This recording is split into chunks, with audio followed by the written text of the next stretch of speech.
자, 연불리의 비밀노트 11월 셋째 주 증시 일정 살펴보겠습니다. 주요 일정 챙겨볼까요? 네, 11월 17일은 미국 11월 뉴욕주에서 발표된 제조업 지수가 나오게 되고요. 11월 18일은 이제 트럼프하고 빈살만이 회동을 한다고 합니다. 그리고 미국의 ADP 민간 고용 지표가 나오고요. 11월 19일은 10월 FMC 의사록이 나오고 NC소프트가 아이온2라는 신작 게임을 이제 출시를 한다고 합니다. 11월 20일은 이제 한국은행에서 이제 금통위가 열리게 되고, 그리고 미국에서 이제 10월 컨퍼런스 보드에서 경기 선행 지수가 발표될 예정입니다. 그리고 11월 21일 날은 미국 S&P에서 발표하는 글로벌 PMI 지표가 나올 예정이고요. 한국에서는 이제 11월 1일부터 20일까지 수출입 데이터가 나오니까 참고하시면 좋겠습니다. 네, 미국이 셧다운이 종료되면서 이제 안 나오던 지표들도 나오고 그럴 것 같은데 이번 주에 주목해 볼 만한 변수는 어떤 게 있을까요? 네, 가장 좀 중요한 것 중에 하나가 지금 경제 지표가 미국 정부가 발표를 못하니까 민간 지표 볼 수밖에 없어요. 그래서 미국 ADP 민간 고용 지표. 아, 그래서 네. 이게 실업률이랑 이런 게 다 민간께 나오는 거구나. 네, 그래서 여기 이제 민간에서는 자체적으로 하니까요. 그래서 요걸 보고 우리가 힌트를 좀 얻을 수 있으니까 한번 보시고, 최근에 근데 이제 민간 고용 지표는 되게 안 좋게 나오고 있습니다. 네. 그래서 요게 안 좋게 나오면 사실은 또 금리 인하 가능성이 높아질 수도 있어요. 그걸 좀 지켜보시고, FMC 의사록은 이제 10월달 이제 의사록이 나오는데 연준 위원들이 과연 계속해서 금리 인하를 할 의지가 있는 건지, 이제 12월에 지금 금리 인하 가능성이 반반이잖아요. 근데 10월 의사록을 보면서 한 번 더 확인이 필요하고, 이제 우리나라는 또 금통위가 열리게 되죠. 그래서 이번에 아마 동결할 가능성이 또 높아진 것 같아요. 그러니까 한국은행 총재가 사실상 자기 속내를 다 드러내버려가지고 금리 인하는 정말 좀 쉽지 않아진 것 같고요. 예. 근데 금통위에서 여러 질문들이 오겠죠. 진짜 이번에 초점은 인하보다 진짜 인상할 생각이 있느냐. 요걸 아마 집요하게 물어보면서 볼 것 같아요. 그래서 거기에 대한 답들을 좀 얻을 수 있으니까 한번 참고를 해야 될 것 같습니다. 그래서 우리가 어쨌든 지금 최근에 미국의 데이터도 안 나오고 또 한국은행 총재는 굉장히 좀 어중간한 발언을 했기 때문에 이걸 한번 정리할 수 있는 그런 좀 시간이 되지 않겠냐라고 생각을 하고 있습니다. 자, 지난주에 바이오가 아주 이끌었는데 그 주인공이 ABL 바이오예요. 거의 상한가 근처까지 네. 올라가더라고요. 이게 어떤 대형 계약을 체결했다는데 일라일릴리하고 그 내용 좀 설명을 해주세요. 네, 일라이릴리가 이제 지금 미국 시총 1위죠. 그 바이오 쪽에서. 계속 상승하고 네, 있더라고요. 신고가인데 여기가 주로 하는 게 알츠하이머 치료제 있고, 그리고 비만 치료제. 네, 이 두 개가 핵심인데, 여기서 지금 일라이릴리가 ABL 바이오의 그랩바디 B라는 플랫폼이 있어요. 요거를 사가는데 3조 8천억 주고 사갑니다. 엄청난 돈이죠. 근데 이 그랩바디 B 플랫폼이 뭐냐면 ABL 바이오가 이중항체 치료제를 만들어요. 이중항체 치료제는 두 개의 다른 항원이 있죠. 그러니까 이런 어떻게 보면 암세포가 혹시 두 개 있다면 다른 게 둘 다 공격해 버리는 거예요. 동시에. 그럼 훨씬 효과가 좋겠죠. 그래서 치료 효과가 높아요. 단일 항체보다는.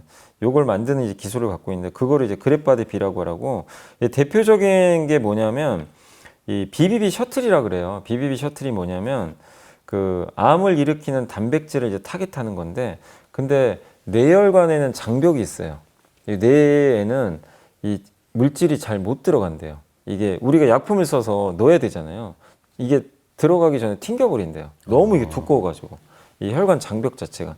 근데 이 회사가 갖고 있는 기술은 거기에 셔틀이 있어요. 셔틀에다 태워요, 물질을. 그럼 그걸 뚫고 들어가요. 이 안으로 살아서 장까지 가는 뭐 무슨 맞아요. 약이랑 그런 비슷하네요. 것처럼. 예, 그 기술이 있는 거예요. 그래서 이거를 이제 실제로 파킨슨병 치료제 사노피에 22년에 기술 수출한 적이 있어요. 그리고 올해 3월에는요, 영국의 대표적인 제약사 GSK에 그때는 금액이 더 큽니다. 4.1조 주고 수출한 적이 있어요. 이번에 또 3.8조. 세계적인 기업들이요, 갑자기 ABL의 그랩바디 B 플랫폼을 서로 원하는 거예요. 똑같은 걸 다 판 거예요? 예, 그러니까 약간 뭐 내용이 다를 수는 있지만 이제 뭐 적응증은 다르겠죠. 하나는 뭐 뇌질환, 근데 이번에 한 거는 뇌만 있는 게 아니라 비만, 이런 거를 비만이나 근육 질환에도 쓸 수가 있나 봐요. 예, 이런 BBB 셔틀 태워가지고 하는 것들을. 그래서 이제 폭발적인 성장 잠재력 보유한 플랫폼으로서의 가치가 올라갈 가능성이 높고, 올해 국내 제약바이오 업계가 이런 기술 수출한 규모가 17조 4천억이나 된대요. 이 ABL 바이오 포함해서.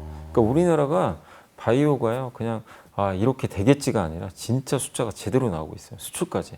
그리고 여러분이 이름만 들어도 그 유명한 기업들이에요. 다 사가는 기업들이. 그러니까요. 작은 기업들이 아니에요.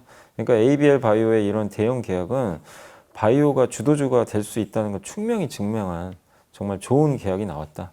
이렇게 봐야 될 것 같습니다. 이게 좀 제 나름대로 이해하기에는 의미가 있는 게 기존의 저희 제약이나 바이오 쪽에서는 원료 물질 개발한 다음에 네. 이거를 약으로 만드는데 한 조 단위의 비용이 들어간다는 네. 거예요. 그래서 이 물질 자체를 수출해버리고 이 기술을 맞아요. 넘겨가지고 안타까움이 있어요. 이건 플랫폼을 넘겨서 그 플랫폼 기술로 그들이 알아서 만들고 맞아요. 우리도 만들 수 있고 이렇게 맞아요. 되니까 좀 나은 부분이 있네요. 네. 바이오에 대한 관심을 더 가져야 되는데 이사님 말씀 들어보니까 정말 어디까지 아셔야지 투자를 하시는 겁니까? 무슨 혈관벽 얘기하시고 근데 이러면 그런 건 다 그러니까 이게 공시 저는 이제 매일 공시를 보거든요. 그러면 이제 찾아보죠.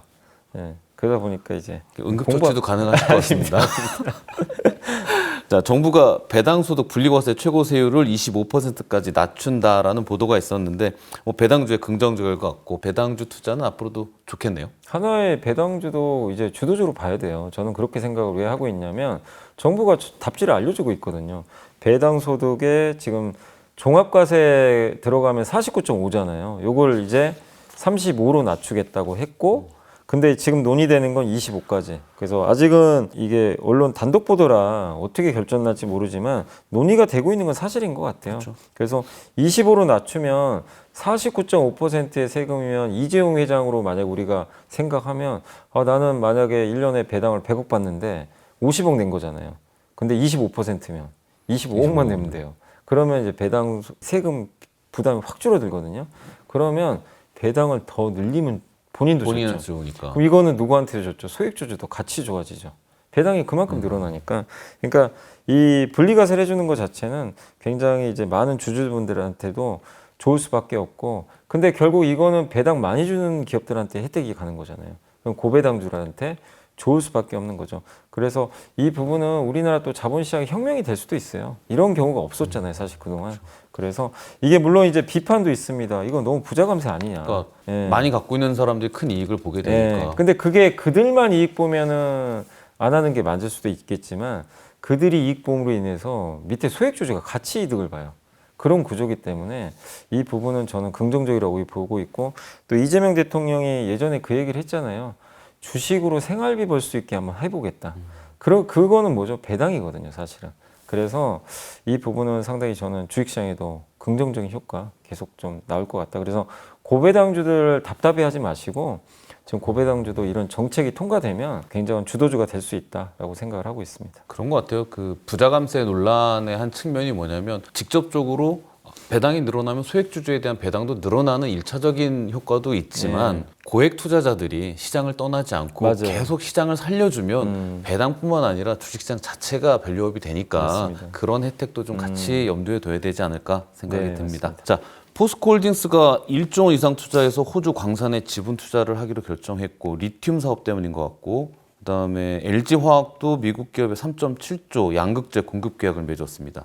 이런 걸 다 보면은 2차 전지랑 배터리 이런 쪽이 좋아질 것 같은데 어떻게 보십니까? 좀 괜찮게 봐야 될 것 같고요. 이제 저는 이제 개인적으로 ESS 위주로 그렇죠. 예, 거기는 이제 좋다고 말씀드리고 전기차 좀 시간이 걸릴 것 같다 했는데, 여기서 우리가 이제 배터리를 좀 계속 긍정적으로 봐야 되는 이슈가 뭐냐면요.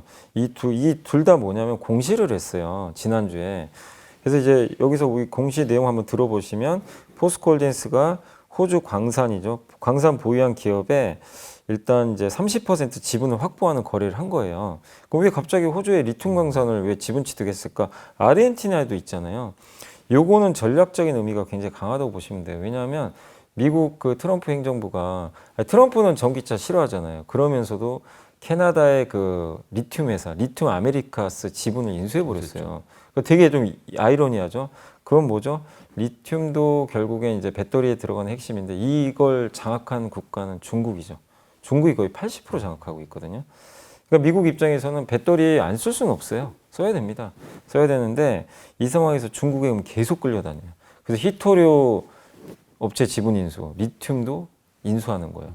그러면 탈중국이 시작이 된 거예요. 트럼프의 생각은 무조건 중국 외의 기업을 이제 찾자는 거죠. 그래서 포스코는 옛날부터 리튬 사업 오래전부터 해왔거든요. 이걸 인수하는 순간 호주의 광산을 이 미국의 혜택을 또 받을 수도 있는 거죠. 충분히. 그런 면에서 앞으로 언젠가는 또 배터리 시대가 또 다가오니까 그걸 미리 준비한다는 측면에서 저는 이걸 보고 굉장히 좀 호재 아닌가 이렇게 좀 받아들였고, 당장 실적에 도움은 안 되죠. 시간이 걸리지만 전략적으로 봐야 될 것 같고, 제가 좀 놀랬던 기업이 LG화학이에요. 네. 이게 ESS면 뭐 그러려니 할 수 있어요. 뭐 좋으니까. 이번 양극재를 3.7조 진짜 오랜만에 대량 공급하거든요. 이게 연간 전기차 76만 대 생산하는 규모인데, 이게 추정 그 기사나 이런 것 좀 보니까 파나소닉일 가능성이 높대요. 파나소닉은 ESS보다는 테슬라의 전기차 배터리 만드는 회사거든요.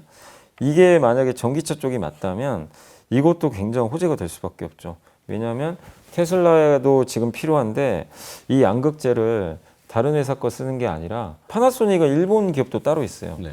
중국도 양극재 있거든요. 그런 데 쓰는데 한국을 선택해 버린 거예요. LG화학을 찍어가지고. 결국 테슬라가 한국을 선택한 선택한 거라는 거예요. 예. 그러면 이거 파나소닉의 양극재에서 끝나는 게 아니라 동박도 우리나라 거 쓸 수도 있고요. 점점 확산될 수도 있어요. 원래 보통 중국 걸 또 싸니까 많이들 쓰거든요. 싸고 성능 좋으니까. 이것도 하나의 어떤 현상이죠. 아, 탈중국이 전기차 배터리도 지속되는구나. 그래서 당장 실적의 영향보다 미국의 생각이 명확한 것 같아요. 일론 머스크 생각도요, 옛날에 CATL 위주로 썼거든요. 미국에서만큼은 중국 거 쓰면 안 되겠다. 그래서 이거는 우리나라 그 2차 전지에는 상당히 좀, 저는 이 두 개의 공시는 의미가 굉장히 크다, 이렇게 생각을 하고 있습니다. 미국 내 정책적 규제가 있는 건 아니죠. 이런 부분에서. 있어요. 그러니까 뭐냐면 기업들이 꼭 이래야만 하는 건 아니잖아요. 중국 걸 현재 쓸 수도 쓸 수 있는데. 있어요. 근데 뭐가 문제냐면요. 2026년부터 네. 중국 등 그 PFE가 뭐냐면 제한 대상 외국 기업. 그러니까 중국 기업을 얘기한 거죠.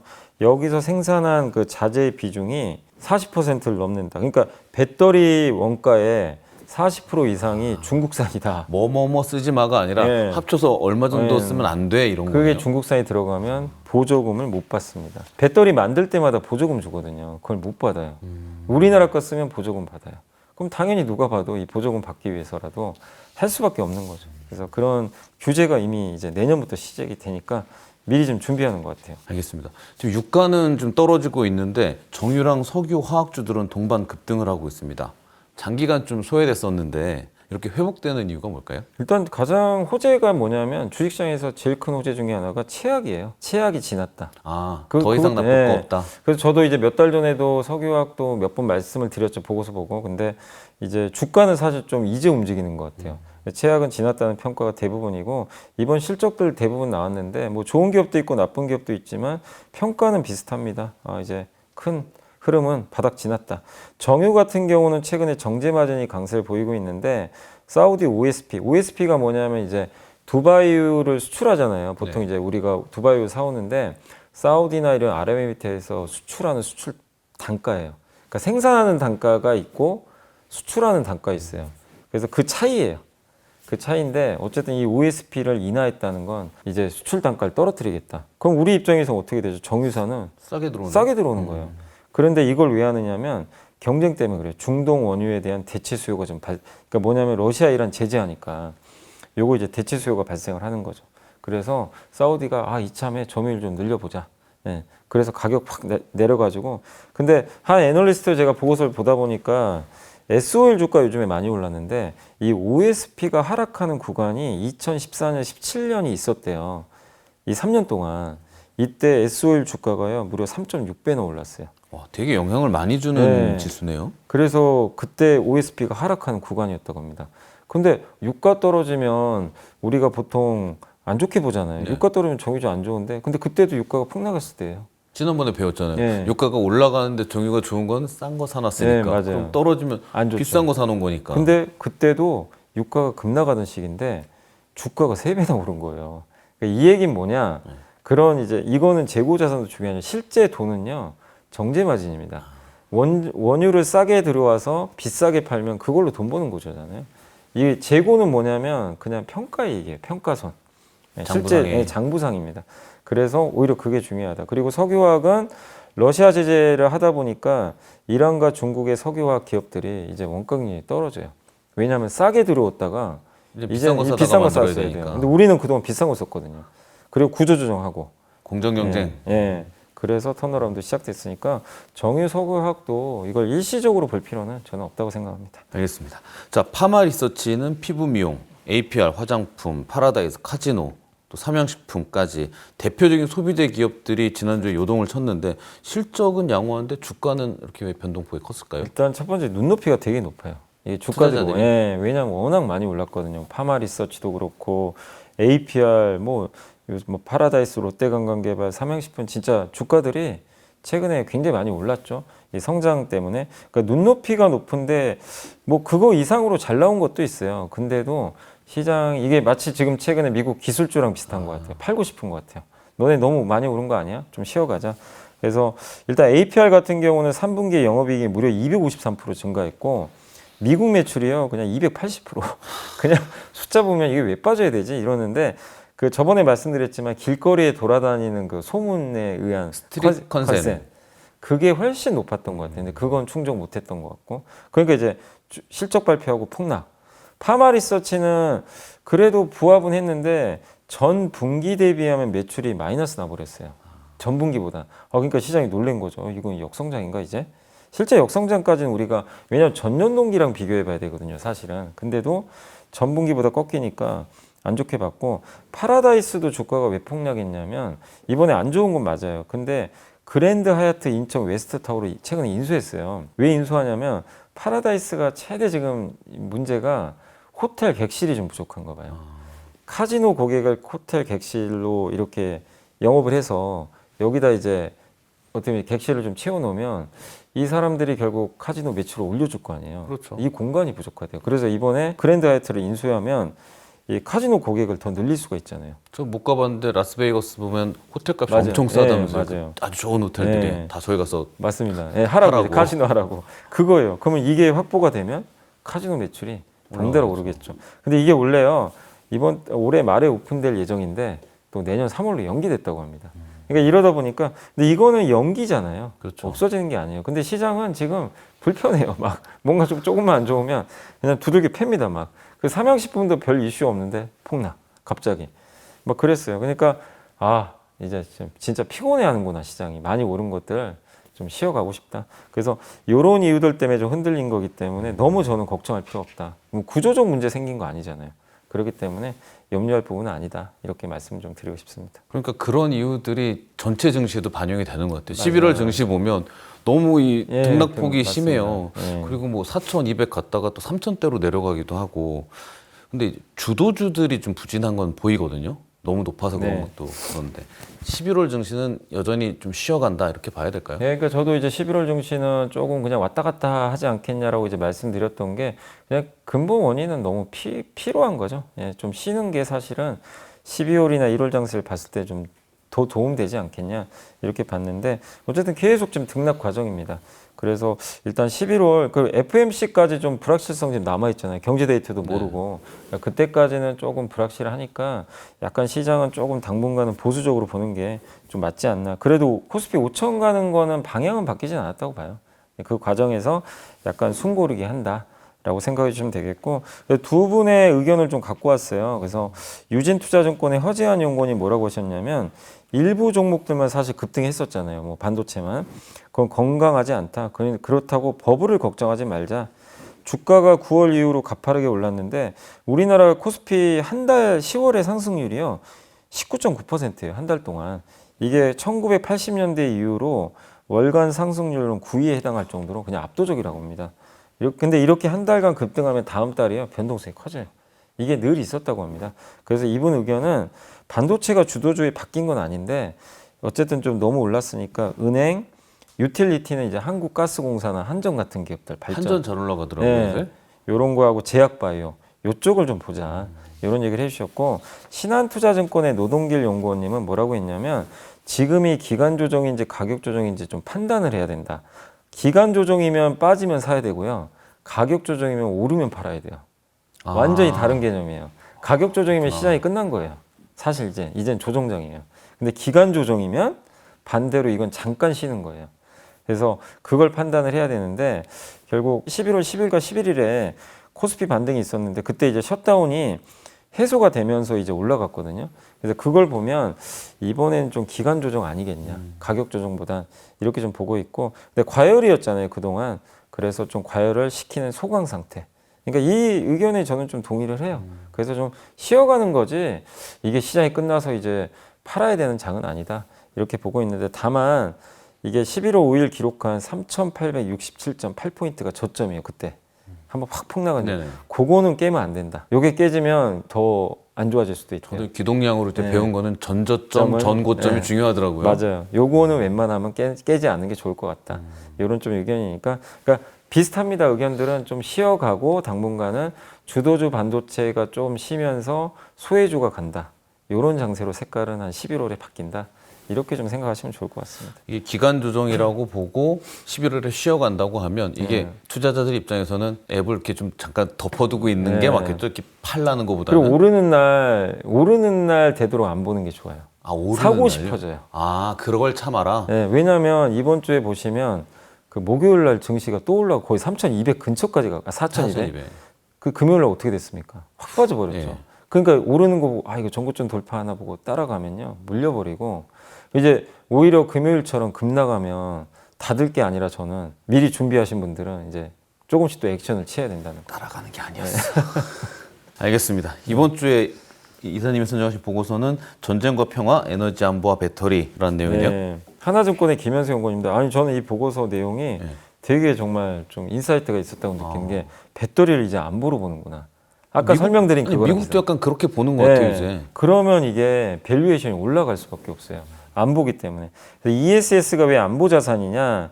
데이터를 21세기의 석유라고 이렇게 언급을 해버리셨어요. 그래서 AI 지금 데이터 센터 경쟁이 펼쳐지는데 냉전 시대 핵무기 경쟁이래요. 이거 비슷하게. 그런 느낌이다. 네.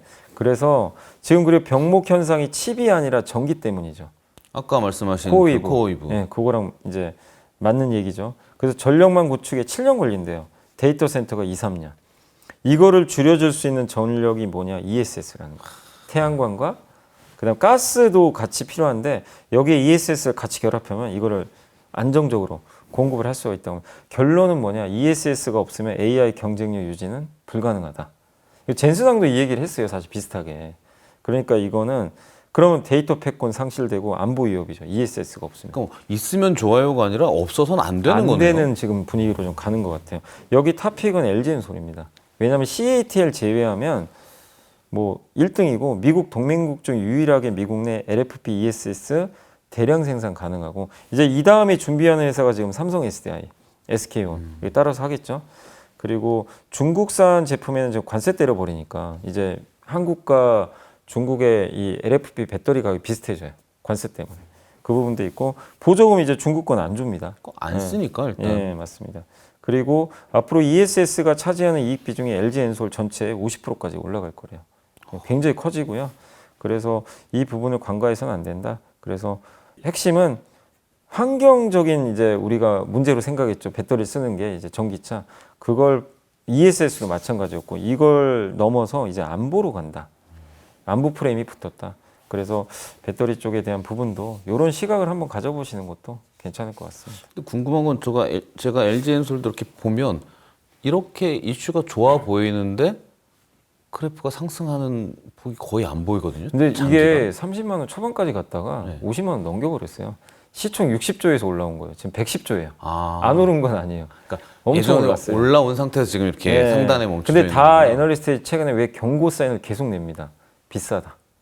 밸류보단 비싼 것 같다. 근데 사실 번 돈에 비하면 비싼 건 맞죠. 싼 건 아니다 보니까 여기서 좀 이제 주가 정체되는 거예요. 이걸 더 넘어가려면 뭔가가 나와야 되는데 그건 또 아니니까. 그래서 이제 배터리 시각도 비슷해요. 많이 흔들리면 그러니까 옛날에는 배터리는 그거였거든요. 오르면 팔아라. 이건데 이젠 아니라는 거죠. 밀리면 오히려 이제 반대로 비중 확대. 그래서 우리가 공부를 하는 게 뭐냐면 이 논리를 이게 정답이라는 것도 아니에요. 이제 들어보시고 이 논리가 공감이 되고 맞다고 생각하면 밀릴 때 사야 되는 거고 아니다. 그래도 전기차다. 그러면 오를 때 팔아야 되는 거예요. 다른 거죠, 이거는. 각자의 이거는 좀 고민에 달린 것 같습니다. 알겠습니다. 탑픽 LG엔솔까지 말씀해 주셨습니다. 자, 오늘 연불리의 비밀노트에서는 이 11월을 기간 조정인지 아닌지 여기에 대한 관심사도 같이 얘기해 봤습니다. 자, 다음 주에도 좋은 투자하시고요. 저희는 다음 주에 다시 뵙겠습니다. 감사합니다.